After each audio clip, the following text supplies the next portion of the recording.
of Wicked. Like, Ariana Grande inspired me to be blonde, and now I am blonde today. And I saw Wicked blonde, so. But I rated the movie about 4 stars on Letterboxd, so it was not as good as the first movie in my opinion.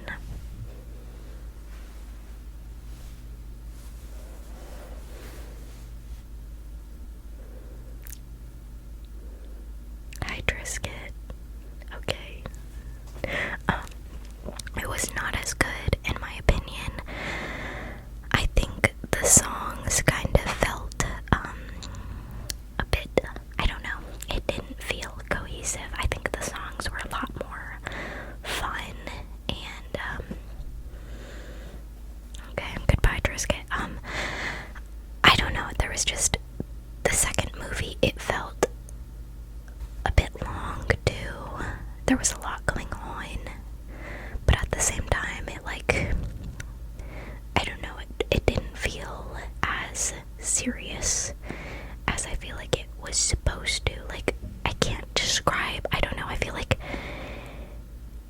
the movie being PG really held it back a lot because it is a dark subject. It's literally talking about, like, they're trying to find Elphaba to kill her, and there's a whole lot of stuff going on. Glinda's grappling with the loss of, like, her best friend, and, like, the fact that her whole reality has kind of been built on lies. And also, I hated the ending. Sorry. My contour is so bad today. Whoa. Anyways. Whoa. So, but, I don't know. So this video is gonna have spoilers. You should know this by now. You should know the second you click on a video about a movie that you haven't seen, you should just kind of assume that you're gonna get spoiled. I don't know, that's my belief. I don't know if other people make those kinds of assumptions. I tend to err on the side of caution for things, and I know some people are more type B, and they just assume that everything is a-okay, and they're gonna be just fine, and they're not gonna get spoiled, but you're gonna get spoiled, so just letting you know ahead of time, I'm gonna be talking about the entire plot. So, yeah, the movie starts out, and oh my gosh, I'm not even gonna explain the movie. I don't really want to do that. I'm just gonna talk about it. I'm gonna talk about my thoughts on the movie. I'm gonna talk about my opinions, my takes, my favorite parts, my least favorite parts. Maybe I won't even talk about that. This is a whisper ramble. We get crazy with it. So,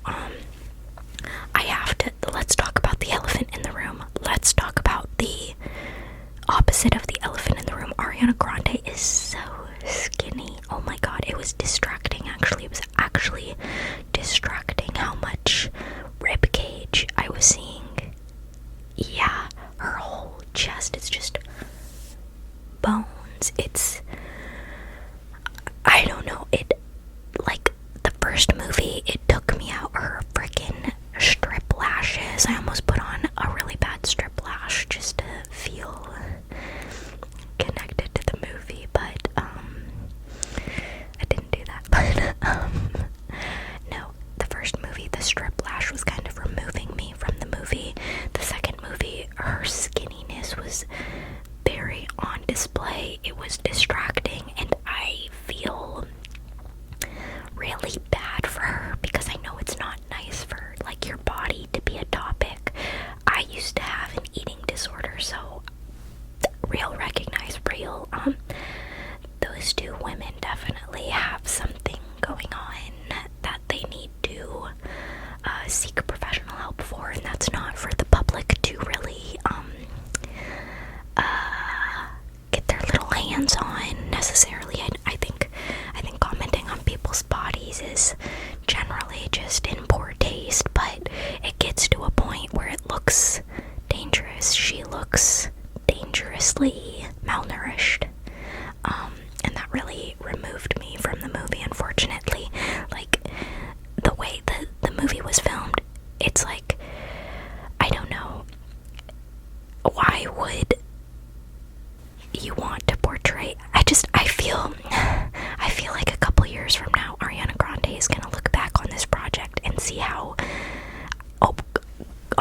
thankfully Ariana is recovered and healthy and nourished at this point, but I feel bad that she's gonna look back on this project and see how thin she was and just only remember the eating disorder. I don't know, I think maybe that's just me projecting too much, because when I had an eating disorder, that's literally, there were so many other things going on in my life, but it is all just clouded by my eating disorder. Like, that's when I was getting into makeup and I was really trying to like creatively express myself. I was really into drawing and painting and all that stuff, but I was also really into like controlling my calories and whatnot, and that's all I can remember about that time. And anytime I look at my old makeup looks that I used to do, all I can see are my very prominent collarbones, and it deeply depresses me. So I feel bad, because I feel like when Ariana is recovered, she's gonna look back at this, and I know Wicked means so much to her, and she's just gonna see her eating disorder, and that makes me sad. That makes me really sad. But beyond that, Ariana Grande is gorgeous, gorgeous, gorgeous. I was so distracted by her big brown eyes as well. All of the dresses were stunning. So pretty, so freaking pretty. So she looks like a fairy tale princess, like genuinely. And I loved that aspect. Most of the movie, I was just kind of sitting there waiting for No Good Deed. That's my favorite song. I love Idina Menzel's rendition of that song. I just like, that's just my favorite song out of the entire musical, because it just feels so powerful and like such a villain origin song, but like, it's not though. It is, but it isn't. It's the moment where Elphaba has a turning point and she's like, you know what, I'm done trying to change people's perceptions of me. If they're gonna see me this way, so be it. There's nothing I can do. And she just has this moment where she feels defeated, but in her defeatedness, she finds empowerment, and she's like, I've tried to be good, I've tried to help, I've tried to do this, this, and that, and sure, I meant well, but look at what well meant did. It's so powerful, and Cynthia Erivo did such a good job on that song. She really injected it with so much more frustration than in Idina Menzel's version. I feel like Idina Menzel feels much more like sorrowful and tragic, but Cynthia Erivo, she feels frustrated. It's still tragic. I do view Wicked as a tragedy. I like to call it Doomed Yuri, because Galinda and Elphaba are clearly, they're scissor sisters in my opinion. Also, that was another thing. That movie, it felt so gay. It's so gay. There were just so many, like, literally the ending shot of the film is Galinda and Elphaba, like, leaning on each other's shoulder. It was Galinda whispering in Elphaba's ear, but, like, that's the scene you want to end the movie on. That's the final shot. Them being a little gay, okay. And they had a whole scene where, like, young Galinda, she was, like, trying to be magical or whatever, and then she, like, casts a rainbow. There were a lot of rainbows. So it felt a little gay. It felt like the Gelfie agenda was being pushed, which I am not opposed to. I think that adds a layer of complexity as well. I think somebody on TikTok mentioned, so at the scene where Glinda and Elphaba are in Munchkin Land after the house falls on Nessa Rose, R.I.P., they're arguing because Elphaba had just stolen Glinda's fiance straight from the wedding, right? So Glinda's obviously pretty ticked off about it, and Elphaba says something about, like, it's hard for you to believe that someone like him can be with someone like me. She doesn't say, it's hard for you to believe that he would choose me. She says, someone like him, and who is also like Fiero. Well, Glinda. I think this moment, I think they made very careful like word choice with that, because I think it's suggesting that Glinda's got this kind of like Glinda's very much trying to uphold the status quo, keep up appearances, and she's basically just really good at PR. She's trying to uphold the status quo. She's trying to make sure that everything looks fine, and that includes staying with your people. She's trying not to associate with Elphaba because Elphaba is now the Wicked Witch. So someone like him could be Glinda, and Elphaba's just basically saying like he had the courage to break the status quo and be with me, and you didn't choose me. So that felt a little bit gay. You can read the movie gay if you want. You can read it straight if you want. I prefer to read it gay. I think it feels richer that way. I think there's a lot more subtext that way, and it feels more complex reading it like that. Yeah, but I literally, what else can I talk about? The freaking Cowardly Lion. The Cowardly Lion annoyed me. Snake Traitor, that's what I'll call him. He is a coward. He is a coward. He is a coward. Like, what do you mean? Elphaba literally freed you and you're gonna turn on her? Sick and twisted. Bach as the Tin Man. Whew, that was good. I liked that. Because in the first movie, he's so, Nessa. Listen, Nessa. I've got something to confess. Like, he's so goofy and, like, you know. And then Nessa literally, like, it's not funny, it's not, but, she literally, like, note that Nessa was out of pocket for literally everything she did in this movie, like, and I knew it was coming too, because I did see the musical, on YouTube, but seeing it in the movie was just, like, wow, like, oh yeah, I forgot, like, she's kind of a terrible person, because he's literally like, hey, Nessa, I'm glad I've stuck with you through all these hard times that you've been going through, but I gotta go my own way, like, I want to get out, like, this isn't working for me, and she's like, okay, and turns around and does a freaking, like, she's like, actually, Munchkins can't leave Munchkin Land, actually, I'm gonna be racist now, like, Munchkin Land, you can't leave, so she literally, I just popped my knuckle. If you heard that, you're welcome. That's a little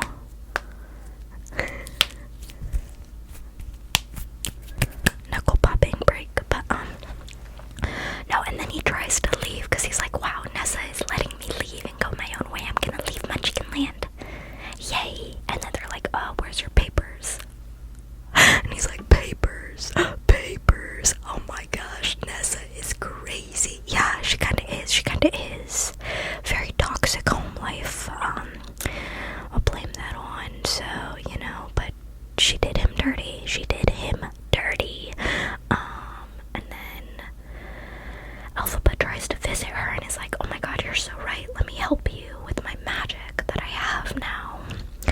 And she tries to help Nessa, and then Bach comes in and is like, hey yo, is that the Wicked Witch? What the heck? And Nessa's like, hey no, she's fine. And Bach's like, oh, since you're fine, I guess I can leave then, right? Let me leave. And she's like, no, I'm gonna cast a spell on you.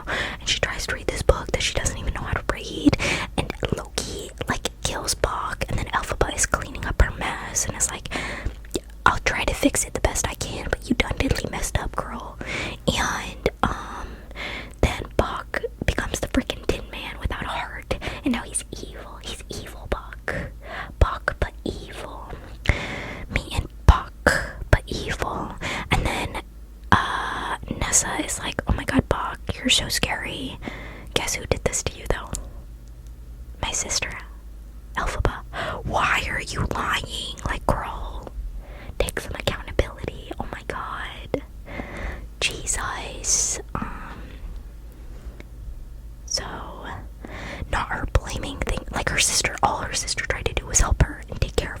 Nessa's like, no, Bug, the enemy is Elphaba, the Wicked Witch. Crazy work, crazy work. I'm not saying Nessa deserved the house falling on her, but no, nobody deserves that, actually. Like, no, but like, the fact that she just like did that, dirty, nasty work, very nasty work.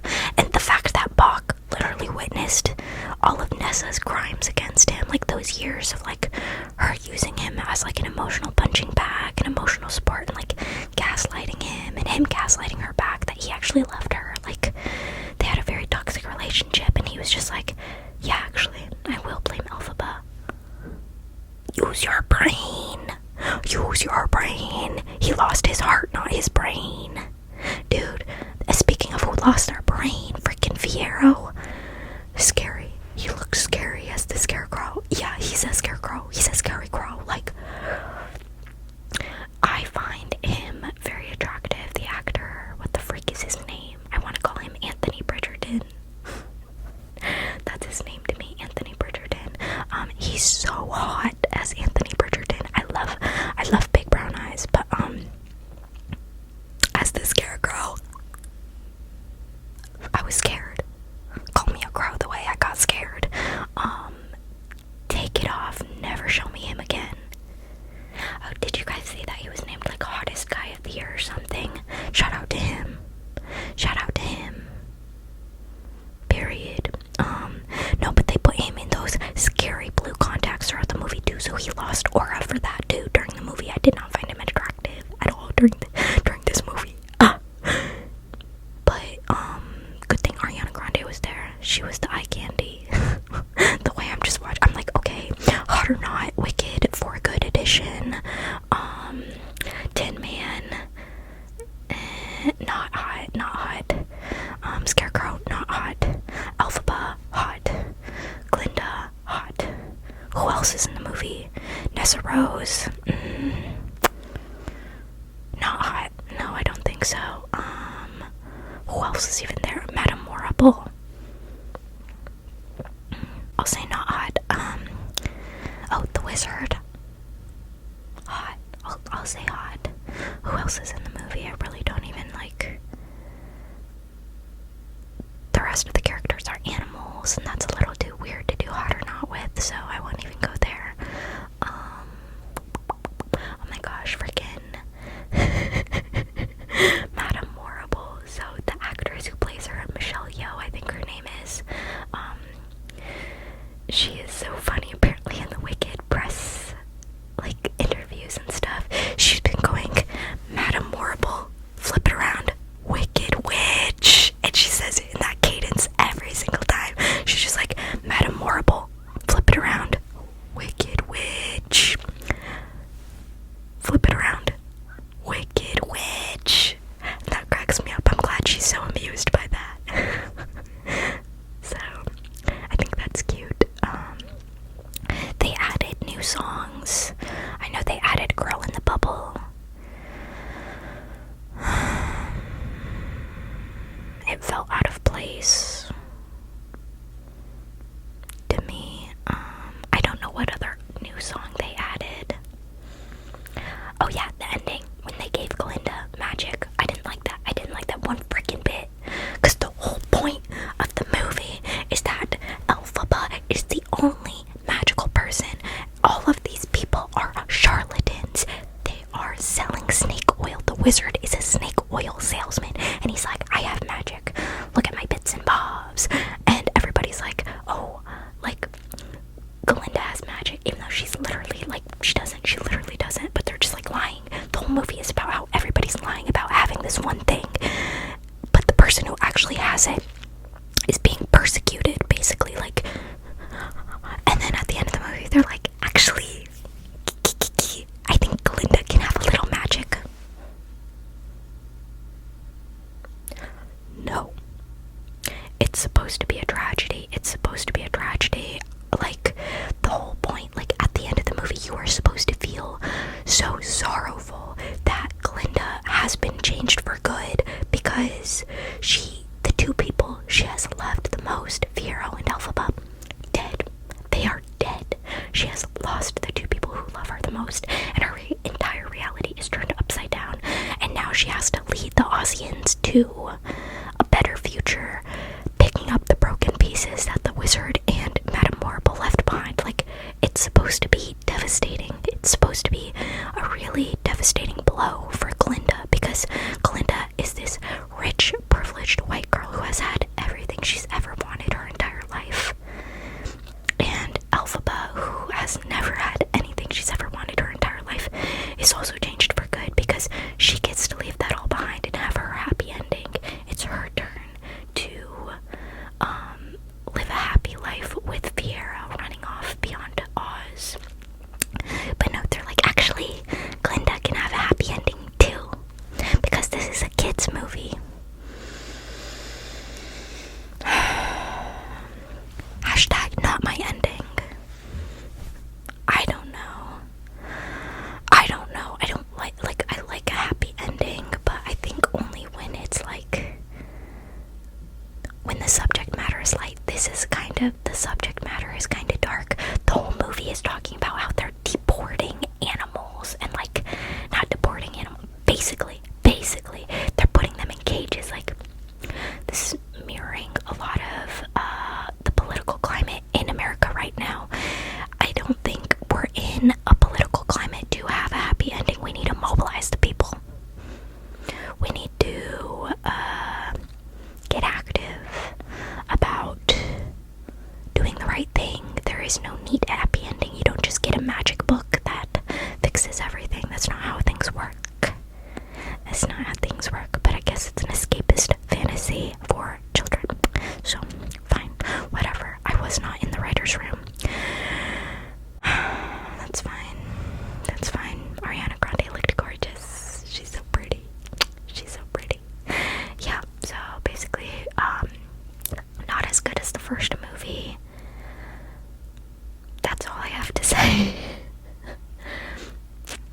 I'm kind of glad that it's over, because I want to see what all of these actors do next. I want to see what Ariana's next project is. Will she recover from whatever's going on? Is she with Ethan Slater still? Are her and Cynthia Erivo gonna come out as a couple? I don't think so, actually. I low-key think that Ariana's gonna kind of like move on with her life and kind of part ways with the entire Wicked cast and probably never talk to them again. That's just my theory, though. That's just my theory, and I do not know these people, so I really don't have any reasoning